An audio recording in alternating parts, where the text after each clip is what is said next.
Hello, today I'm going to try and solve the Mighty Pin by Alan Lunsford. The goal of the puzzle is to remove the plastic coin, so let's start the clock and I'll talk about this puzzle as we go along.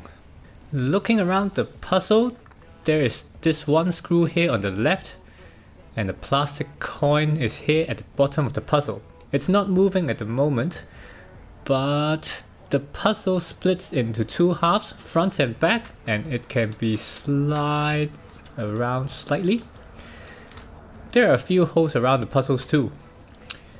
The only logical thing that can be done now is to unscrew the screw. So this is what I'm going to do. Okay, this is out and it's not moving yet. Maybe I have to insert the screw into one of the holes.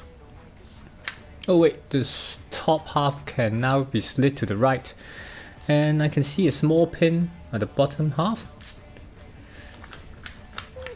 and it just tips out, nice and easy. This is how the small pin looks like. This is a sequential discovery puzzle, so parts like the screw and this small pin will become tools for me to unlock the next step of the puzzle. So now when the top half is to the right, it seems the plastic coin is in the way. There is a hole next to the coin.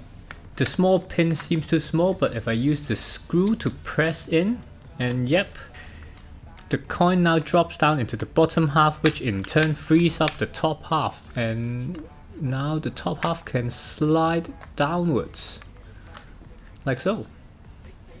Right. Now there are so many holes that I can try putting the small pin and the screw in.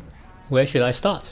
Good statement, there is no replacement. A body by say she got a bad little waist, and we tearing down this place off the liquor that we chase.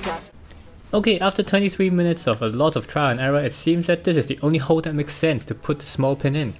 And I can close the halves up to the original cube position, and when I flip the box I realize the small pin drops into one of the compartments. Then when I insert the screw into the compartment I can actually press in. I think this should be it. Maybe this is to release a latch somehow? Wait, something just fell out. Oh, a longer pin! Nice! So there are still more to solve. So taking out the smaller pin by reversing what I've just done, now we have three tools, and I have a feeling that the next step requires a combination of these two pins and the screw. But where?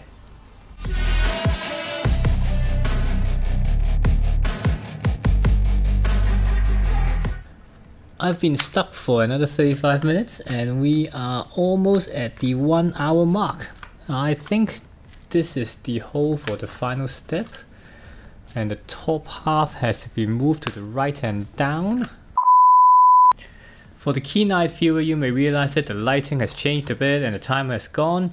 The reason is that again at the crucial moment when I was solving this puzzle, my camera decided to overheat and stopped recording.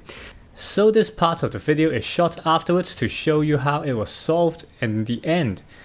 It is still the same hole, and first I inserted the small pin into the hole, then the longer pin, and finally I pressed the whole thing with the screw into the hole. There is a spring-like mechanism at the end, but after pressing in it doesn't bounce back and I can remove the screw. Once that's done, I can move the top half up and carefully move it to the left instead of the right, and it's solved! And for the record, the coin can be removed like so, and I really have solved it. And before going back to the original clip, I want to quickly show you a very cool design in this puzzle. There is actually a trap at the end where if I moved the top half to the right at the final step instead to the left, the small pin will actually fall out from the side and the mechanism will be reset. This is really cool and I really like the design detail, and I'm sure this can throw someone off the track. Anyway, this is what I want to show you, it's very cool, and let's go back to the original video. So back here, and in the end I solved the puzzle in an hour. It's a bit harder than I expect. Putting it back together again should be relatively straightforward. First we have to put the coin in. Press the hole so that the coin will drop into the bottom half of the puzzle. Close the puzzle box and then move top half right and down. Then we can place the small pin into the bottom half, close the box and then flip the whole box over. Press the screw in and we'll open the door for the long pin to drop into it. There. Now we can open the box slightly and then we tip out the small pin. Then we press the hole next to the coin to drop the coin back into the middle position. Slide the top half to the right and then we can place the small pin into the left hand side of the bottom half. Flip the box over and it will drop to the top half. And finally we can screw the screw into the box and we are reset. I did not follow the chronological order of Alan's coin release puzzles, and this is actually the finale and the hardest in the series. But wow, what a journey! It has a really clever design crammed into such a small footprint. The 3D print quality is again excellent. I really enjoyed this. A bargain of a puzzle. If you are interested to get one, you will need to be patient and lucky and pay a lot of effort, as these are sold out already and it's quite difficult to get. I will put a link in the description below nonetheless to Alan's Etsy store and you can check them out. I'm going to solve the remaining puzzle in the series Bolt Action in my upcoming video, so if you don't want to miss it, please make sure you are subscribed to my channel and check the notification bell next to it. You can also watch my solve of the first one, the unsafe deposit, by clicking on the top right. Anyway, thanks for watching. Let me know what you think about this puzzle in the comments below. Take care and I'll see you in the next video.